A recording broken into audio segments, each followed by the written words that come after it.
Bahas Black Clover chapter 332, Asta ditolak. Oke, meskipun ini sangat terlambat untuk membahas Black Clover ya, terutama di chapter terbaru ini, aku mulai akan membahas Black Clover di channel ini. Mungkin nanti ada yang bilang, "Bang, One Piece aja, One Piece aja." One Piece tetap aku bahas, itu akan menjadi menu utama di channel ini, tapi aku juga akan membahas anime lain yang aku suka. Kemarin kayak One Punch Man, sekarang Black Clover, mungkin apalagi nggak tahu deh. Semoga kalian tetap suka dan nonton channel ini. Nah, akhirnya setelah 3 bulan lamanya hiatus, Black Clover muncul dengan chapter terbarunya dan kita akan dibawa di final arc Black Clover. Jadi ayo kita mulai pembahasannya. Kita langsung disebut dengan satu cover yang bagus banget, dimana di sini tuh ada Asta dan Yuno. Dengan aku nggak tahu ini kostum baru apa enggak ya, tapi kok kayaknya aku kayak merasa nggak familiar gitu. Apa akunya aja yang lupa ya? Chapter ini berjudul Pernyataan Terakhir. Nah, di halaman pertama ini kita langsung ditunjukkan keadaan Lucifero yang sangat parah. Dan di sini kita juga melihat Lucius Socrates, si iblis Astaroth pengguna time magic, di mana dia sudah kembali ke identitas aslinya, yang tadinya dia adalah Julius Novachrono, sang kaisar sihir kerajaan Clover. Ini aku masih belum tahu bagaimana bisa Julius itu berubah menjadi Lucius Socrates. Apakah mereka berdua itu adalah dua orang yang berbeda dalam satu tubuh? Atau apakah Lucius ini merasuki tubuh Julius? Atau dalam satu tubuh itu ada Lucius dan Julius? Ya kita tunggu aja deh. Dan di sini Lucius mengambil sesuatu dari Lucifero. Yang dilihat dari wujudnya ini kayak jantung. Dan selanjutnya kita diperlihatkan kayaknya Lucius memakan jantung Lucifero.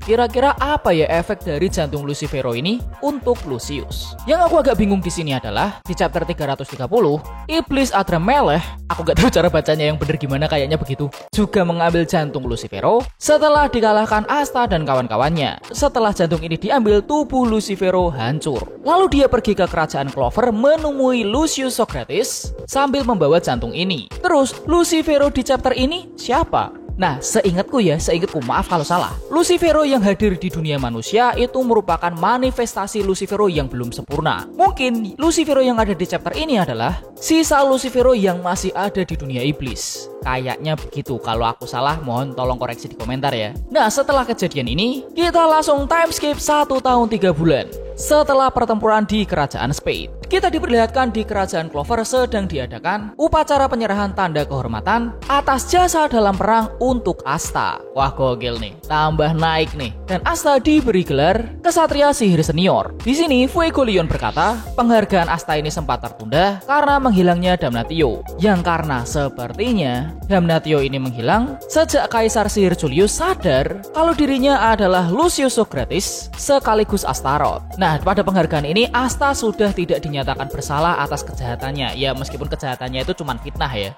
Tetapi orang-orang masih belum percaya sepenuhnya kepada Asta. Tapi ternyata setelah berjuang bersama-sama dengan kesatria sihir yang ada di kerajaan Clover, Yuno justru mendapatkan gelar di atas Asta, yaitu Kesatria Sihir Agung. Lalu kita diberitahu bahwa Kaisar Sihir Julius telah lama menghilang. Tapi karena sebelumnya dia memang sering menghilang seperti itu, tidak terlihat bahwa orang-orang di sini tuh khawatir. Dan bahkan calon untuk Kaisar Sihir berikutnya sudah ditetapkan. Mereka adalah Fuegoleon, Nozel, dan Mereoleona. Ya, meskipun mereka semua justru menolak. Fuegoleon merasa bahwa dirinya masih lemah dan kurang pantas untuk menjadi Kaisar Sihir. Lalu mereka membicarakan update terbaru di dunia sihir, yaitu meskipun dunia ini sudah mulai damai, tapi muncul tanda-tanda keberadaan iblis di sekitar perbatasan kerajaan Clover. Dan Yuno beserta anggota dari Fajar Emas dan Banteng Hitam dikirim untuk menyelidiki hal ini. Lalu kita diperlihatkan ya kayak komedi kecil-kecilan di dalam acara ini, di mana si Charlotte kelakuannya semakin aneh. Yami yang melihat itu merasa kalau Charlotte ini malah terlihat seperti menjauhinya. Finral lalu menjelaskan kalau saat Yami hampir mati di chapter 330, Charlotte menyatakan cinta kepada Yami. Dan Yami tidak menyadari hal itu. Ya iyalah, kan dia lagi pingsan gitu. Setelah mendengar kabar yang mengagetkan ini, Yami malah pergi poker. Dan dia merenung. Lalu dia sadar tingkah Charlotte yang aneh dan semakin aneh ini bukan karena benci, tapi karena Charlotte mencintai Yami dan dia jadi salah tingkah. Kocak, kocak. Ini om-om sama tante-tante masih aja drama-drama percintaan gini, dah aneh banget. Adegan romantis di chapter ini tidak berhenti di sini guys. Ternyata setelah pertempuran itu yang salting tidak cuman Charlotte, tapi Noel sekaligus Mimosa. Semuanya akhirnya sadar akan perasaan mereka terhadap Asta, dan sekarang mereka benar-benar bingung harus bagaimana saat berhadapan dengan Asta. Melihat hal ini, Sekre malah membisikkan sesuatu pada mereka bahwa Asta saat itu juga akan menyatakan cintanya. Mereka berdua pun langsung panik. Ternyata di sini adalah Asta ingin melanjutkan kebiasaannya, yaitu dia ingin melamar Sister Lily. Karena sekarang Asta merasa sudah dewasa, dia sudah 18 tahun dan dia sudah karirnya di dunia sihir juga sudah mulai naik, dan dia semakin dekat dengan cita-citanya menjadi kaisar sihir. Akhirnya dia melamar Sister Lily lagi. Tapi seperti biasa Asta ditolak, dan lebih menyakitkannya lagi, Sister Lily berkata bahwa dia menganggap Asta sebagai seorang adik. Aduh, sabar Asta, sabar. Tapi ya ini hal yang wajar sih, kan emang beda umur mereka jauh banget.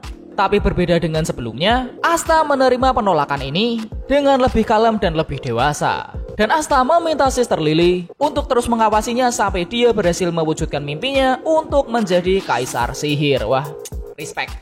Respect Asta, respect. Noel dan Mimosa melihat ini langsung wajahnya kayak panik, merah, malu, dan mungkin ada perasaan lega kalau Asta ditolak ya. Ya gimana? Aku juga bingung nih menjelaskannya. Nah, di sini ada hal yang lebih mengharukan lagi karena ternyata Sister Lily juga mengatakan dia mulai percaya bahwa Asta akan bisa mewujudkan mimpinya. Wow. Tapi di saat momen yang sangat mengharukan ini, tiba-tiba Lucius Socrates atau Iblis Time Magic Astaroth muncul di depan Asta dan berkata, "Selamat, kau sudah berhasil mencapai perhentian terakhirmu." Anjir guys, ini gila banget loh ini. Aku kira ya si Julius ini akan datang kembali ke kerajaan Clover sambil menyamar kembali menjadi Julius. Pokoknya menjadi Julius yang baik, kayak tidak terjadi apa-apa, dan dia akan menghancurkan kerajaan Clover dari dalam. Tapi ternyata melihat kemunculannya dia di sini dengan rambut hitamnya, yang mana Julius kan rambutnya kuning, dan dia tidak menghilangkan tatonya yang tadinya kalau Julius ada di sebelah kiri. Ditambah dengan perkataannya ini menunjukkan kalau Lucius Socrates, si Astaroth ini, ingin langsung menunjukkan identitas aslinya. Waduh, gimana coba nih? Apakah chapter depan si Lucius ini hanya akan sekedar mendeklarasikan perang terhadap kerajaan Clover, atau dia akan langsung memulai pertempuran besar-besaran di kerajaan Clover, atau dia ingin mengambil kekuatan iblisnya Asta dan Yami yang ada di dalam tubuh mereka? Loh, bang kok Yami? Oke, bentar. Bagi yang lupa, di chapter 323, Gray berkata bahwa struktur tubuh Yami berubah seperti tubuh iblis Asta. Jadi mungkin sekarang Yami memiliki kekuatan iblis. Ya meskipun itu sekarang masih sebatas teori, kita tunggu aja konfirmasinya nanti. Nah, itu dia pembahasan Black Clover chapter 332 dariku. Bagaimana menurut kalian? Silahkan drop komentar kalian di bawah.